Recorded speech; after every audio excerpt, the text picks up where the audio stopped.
Salmon fish cake au saumon de Norvège. Bon, on est dans une recette totally British. La base de cette recette, ça va être des pommes de terre. J'attrape mes pommes de terre, on va les faire cuire à l'eau. Je vais déjà les peler. Bon là, j'ai grosso modo 300 g de pommes de terre. Donc j'ai le double en proportion de pommes de terre par rapport au saumon. Maintenant, je vais découper mes pommes de terre. J'essaye de faire des morceaux à peu près de taille identique, de façon à avoir une cuisson bien uniforme. Direction la casserole, je n'oublie pas de saler mon eau de cuisson. Deuxième élément, on a un splendide pavé de saumon de Norvège. Donc je vérifie qu'il n'y a pas d'arête. Là j'ai choisi effectivement un pavé sans peau, je n'ai pas besoin de la peau. Donc mon saumon de Norvège, on va le trouver en pavé, en filet, voire entier, ce qui permet une multitude de recettes, aussi rapides que savoureuses.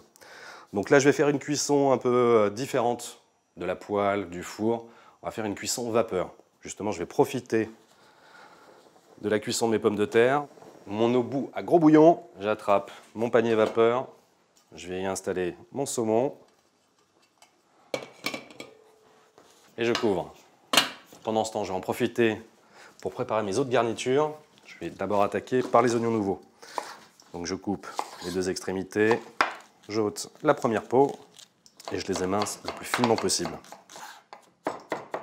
On va apporter un petit peu de peps avec du zeste de citron vert. Donc j'attrape ma râpe fine et je prélève juste la partie verte en faisant bien attention de ne pas attraper deux parties blanches qui apporteraient de l'amertume. Voilà. Du persil, je vais l'effeuiller grossièrement. Je fais un petit paquet et je fais un dernier petit tas. Mon saumon doit être cuit. Donc je fais attention, par contre c'est très très chaud. Donc là je le récupère. S'il se détache un tout petit peu, c'est pas très grave parce que tout à l'heure on va l'émietter. Donc je peux le poser de côté de façon à ce qu'il refroidisse. Cuisson des pommes de terre. Ouais, ça y est, c'est parfait. Je récupère l'ensemble de mes pommes de terre.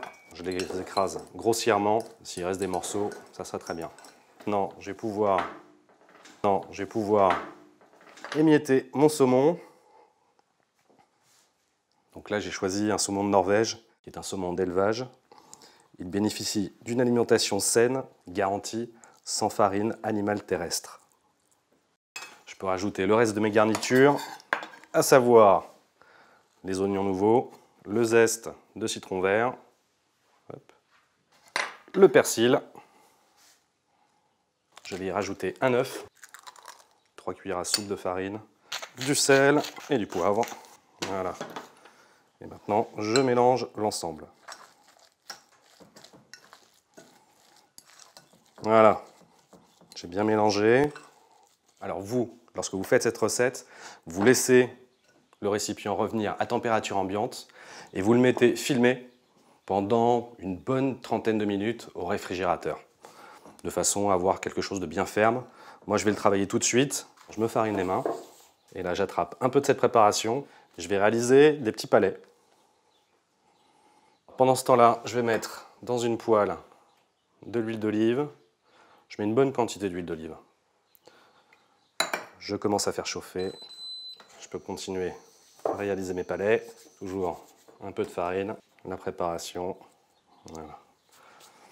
Justement, la réalisation de ces palets, c'est typiquement une étape que vous pouvez demander à vos enfants de réaliser. Ils vont s'éclater. Alors mon huile, elle est chaude. Donc là, je le dépose. Bon, bien entendu, je me suis préparé du papier absorbant pour éliminer l'excédent de gras. Donc, je peux déjà commencer à retourner le premier. Une cuisson très rapide, voilà, il faut vraiment juste que ça dore. Voilà. Ils sont superbement dorés sur leurs deux faces. Donc je les dépose sur le papier absorbant.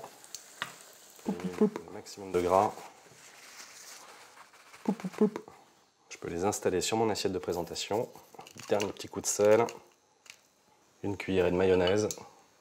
Et voici donc pour les petits et les grands mes salmon fish cake au saumon de Norvège.